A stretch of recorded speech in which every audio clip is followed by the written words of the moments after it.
Welcome on today's show's Knives or Words, and we'll be getting into some really interesting topics about Nigeria, the new reforms, the fake agency, the state police bill, everything on today's show. Stick with me to the very end.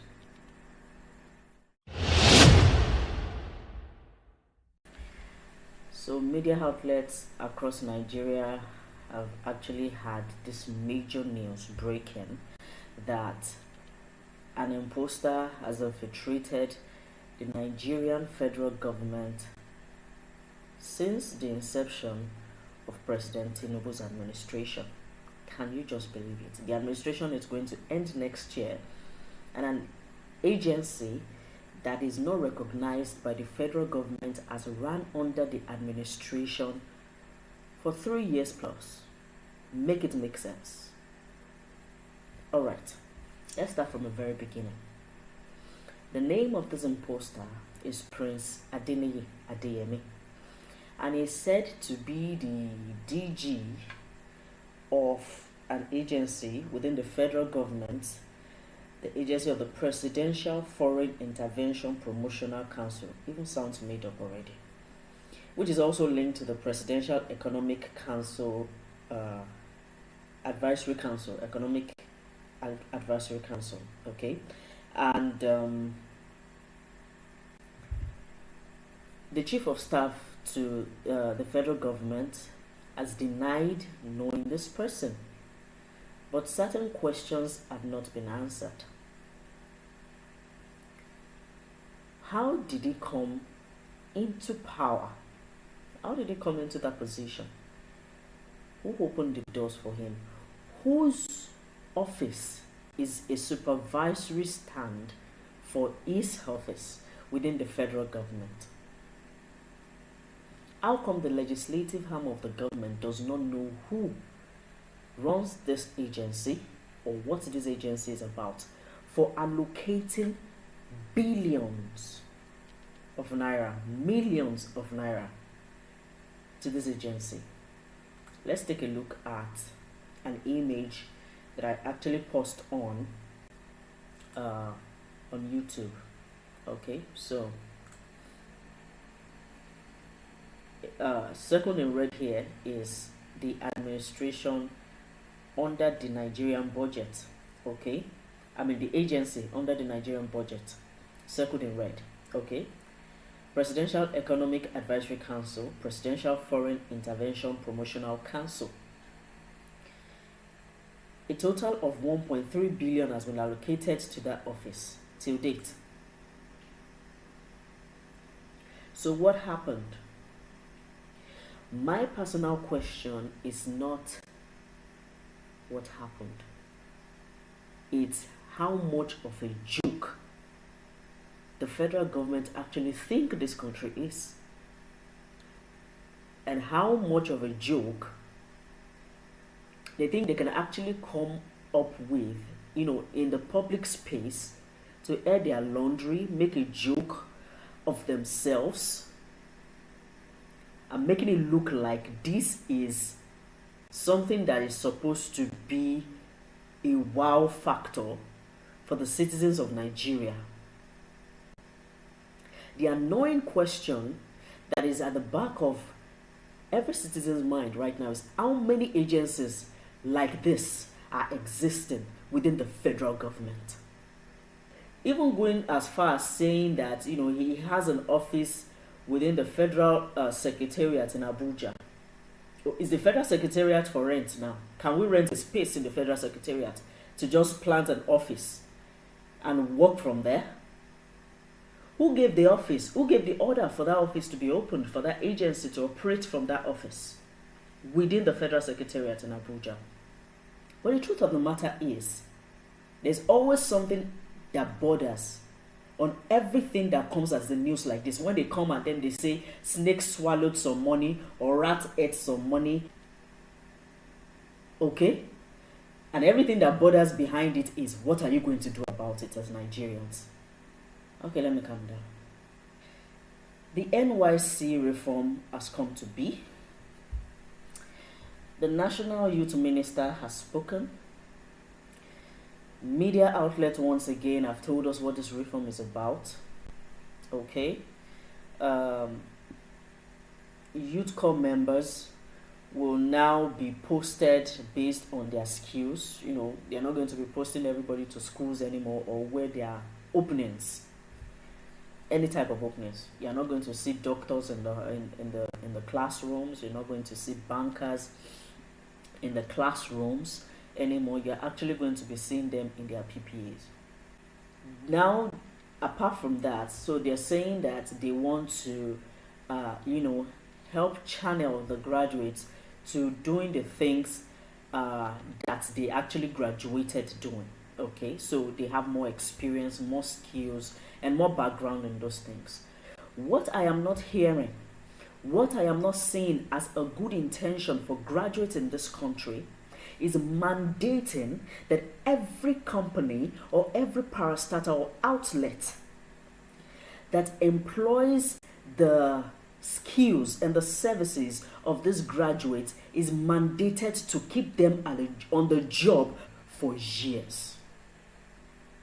But I don't think it is possible because there's not enough infrastructure for graduates in Nigeria to work in. So please address what needs to be addressed and let's stop sugarcoating all these things. That was me trying to calm down. And then we started the state police thing.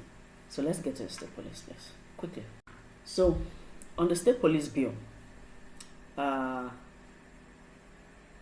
it was a 5 and 6 kind of situation.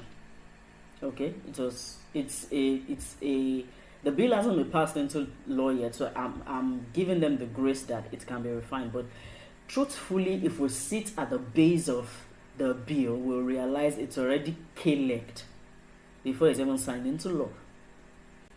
State police is good, yes, in terms of the people that are in charge of the security of a state understand the language, understand the terrain, understand the community, the culture, the laws within the state, understand basic things about the people, the citizens of that state, and the security situation of the state, and the culture and everything, like I said earlier. All right? It helps in that regard. Yes, all good and dandy. But the problem that continues to beg the question is, if enough authority is not given to the state government as a body, as a system to control the police, then there's still going to be a problem. Because if you restructure the police force to states, and then NPC is still in charge of the federal part of things, police security system in Nigeria. And they are saying, you need to hear some things. I can't, let me see if I can bring some of what was being said.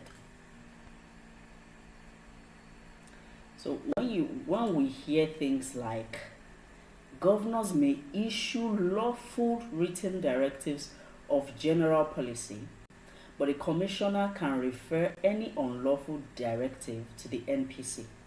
So the governor, according to this infographic, the commissioner is placed or put into position by the governor. NPC advises this, okay? Then the state assembly within that state government confirms, this commissioner's position, okay? While the governor can place the commissioner, governor may issue lawful written directives of general policy. May. Okay. Let's put that at the back of our mind. But a commissioner that same commissioner can now go above the governor to refer any unlawful directives to the NPC. Maybe the governor is trying to mismanage power, to arrest or to assault anyone using the police force within the state. So the commissioner can now direct it back to the MPC. And the MPC's decision is final. That is where the problem is. If the MPC can have a final say of what a governor does or cannot do with a commissioner, despite the fact that we don't want to give the room for an abuse of power to the governor, the MPC too shouldn't have a final say with state police. What I'm saying is, let the power be shared amicably. Let it be shared properly.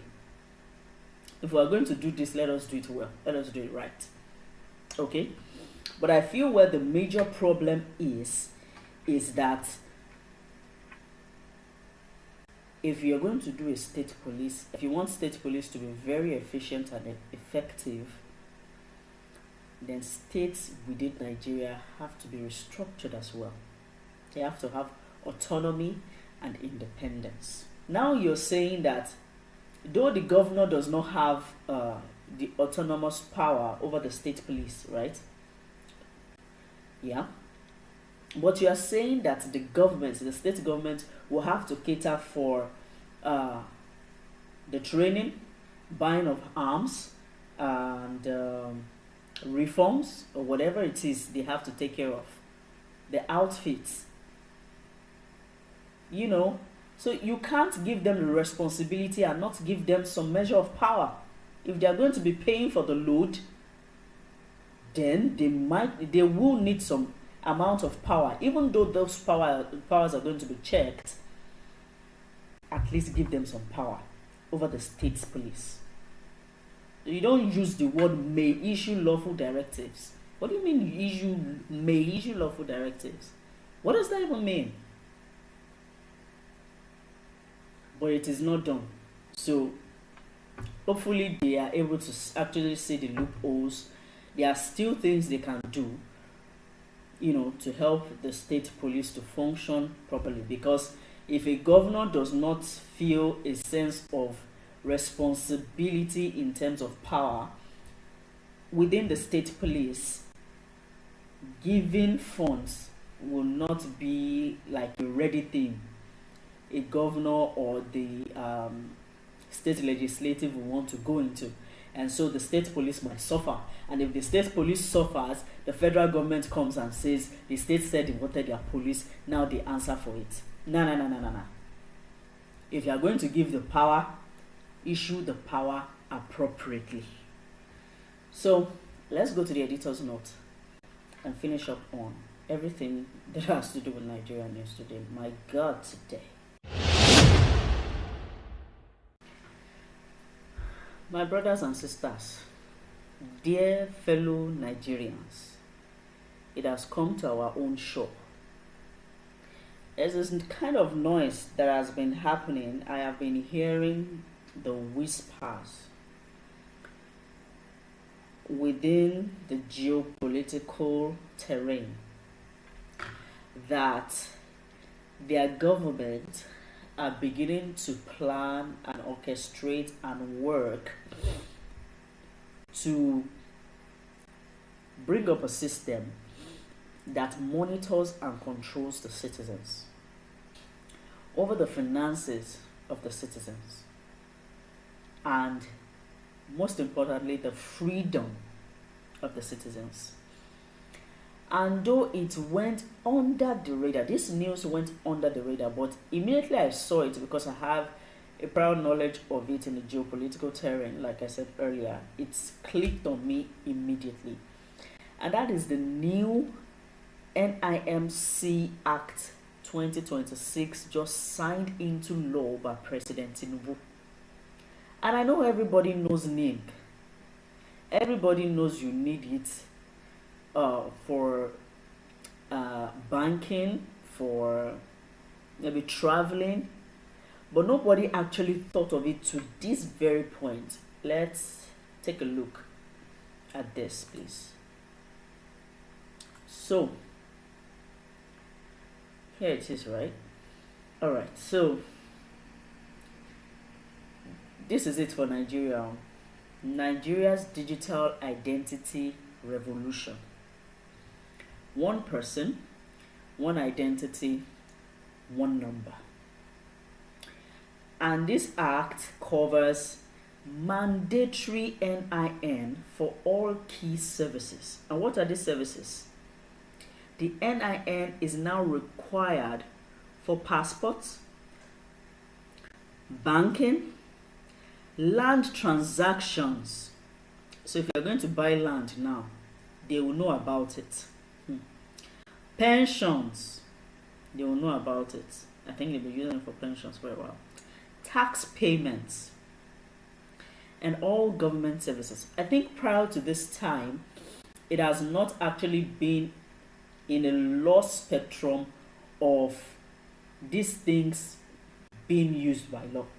Okay, I think it was more like, okay, we are starting this for Nigerians, to avoid identity theft or fraudulent acts, being able to detect or fish out,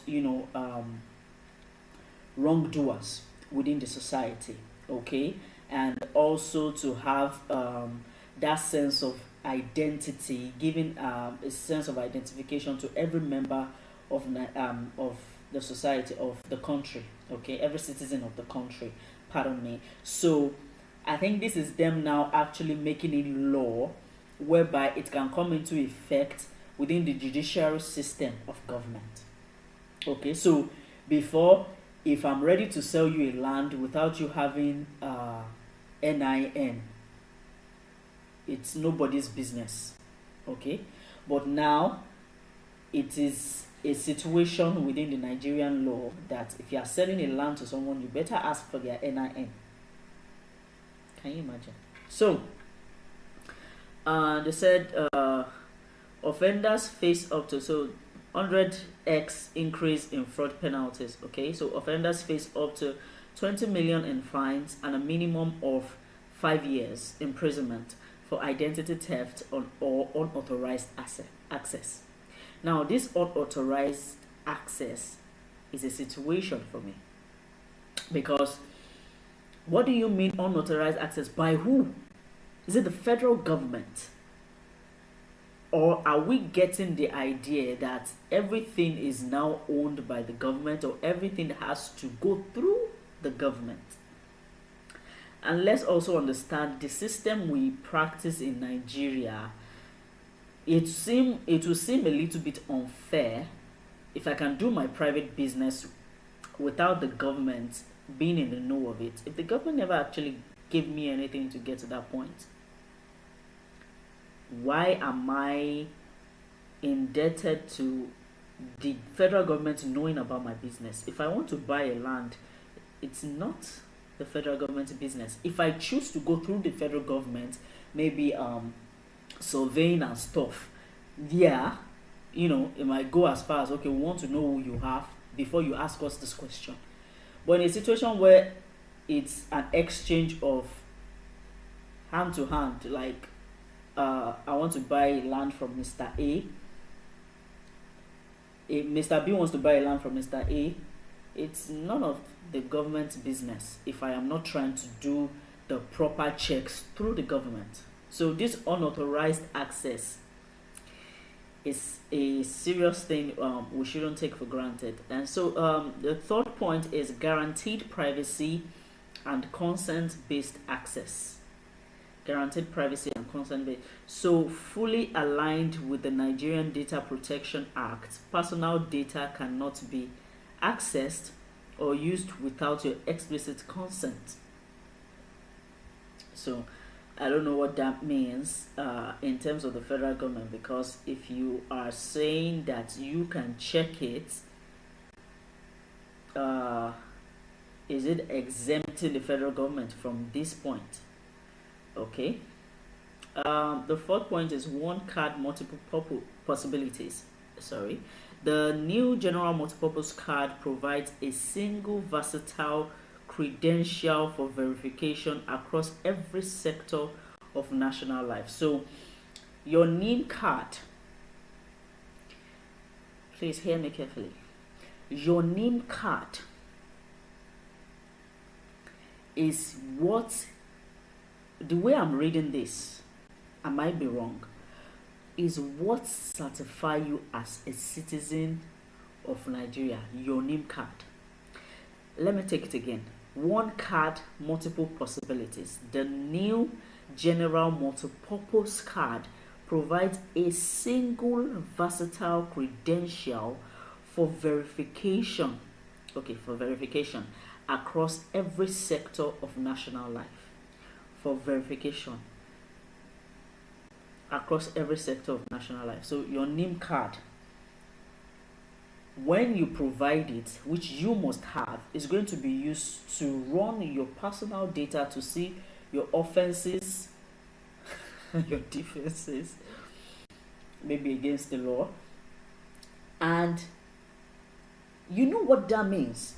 Let me put it to you straight. So if I go to the airport and they ask for my NIM card and I present my NIM card, if I have not paid a tax, the federal government might stop me going on that trip. Okay, it's already happening in the Western world anyway. If I have bought a land and I have not told the government about that land, which is none of their business, I can be stopped from traveling. Despite the fact that I might have paid for my flight, gone through all the checks that I need to go through, and then the federal government stops me from making that journey, something they could have verified before I made that payment, but I will make that payment, forfeit that payment, just because they have access to my data.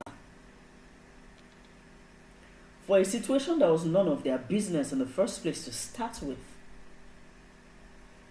This is panning towards control, and this has begun since October 2025, when the federal government mandated every bank to be on the ISO 2022. I can't even speak. I think a system, like a mailing system, that all banks operate within this system, so that Bank A, if you are transacting with Bank A, Bank B can see it and it can easily be flagged. Whatever your transaction is, whether fraudulent, whether you have not paid your taxes, from Bank A, and then from Bank A, and then you're trying to boycott, and then they come and then be like, well, you can't make this transaction because you are expected to pay this amount of money. You know how many kind of issues that can, come up from that. Sometimes it can be wrong. God, we know this system can be wrong. Do you know how long it will actually take you to fix a situation if this system is trying to go on one card verification process, and want to tie all your personal data to one system? It is good, but the federal government should first and foremost handle it now. Correct all your archaic system first. The pensioners are having problem. Most of them don't have their data on the system, on a digital system. They have to be going every year to renew and update to tell if they are still alive or not alive. What is that? Fix the system first. Put the system on. The system. Digitalize the Nigerian system first. The bureaucracy, everything. Let everything align first. Then you can put the people's identity on it. I am not a party to, fraudulent act or malicious people within the system. Of course, nobody in the society with a clean mind would want that to happen. But if the system is faulty within itself, bringing people's personal data under that one system is going to be a mess for the citizens of the country. Fix what can actually bring about a mess in the first place, and then we can talk about personal data is running efficiently on those systems. It's not everywhere we go to in Nigeria now is biometrics. Please let the systems align first. Let them run concurrently amongst themselves. Let the systems. You're already having agencies you didn't even know they exist within your administration for 3 years, allocating budgets to them. Please start with yourself, federal government. Thank you. So let me read the 5th one and let us be done with this. Inclusive identity for all Nigerians. New system ensures identity access for vulnerable populations, undeserved communities, and Nigerians in the diaspora. Thank you. We will appreciate it. But first, put light in the hospitals, in the villages, and in the small towns first, and then we'll know you're talking. Alright. It seems to be a very venting moment for me on the show today. Thank you once again for making it a date with me. I really appreciate your time here. And I hope you are liking, subscribing as you're seeing and watching this. And because we bring value, news value, to the people. And please comment to your thoughts about everything that has been spoken about and or talked about. And see you on the next one.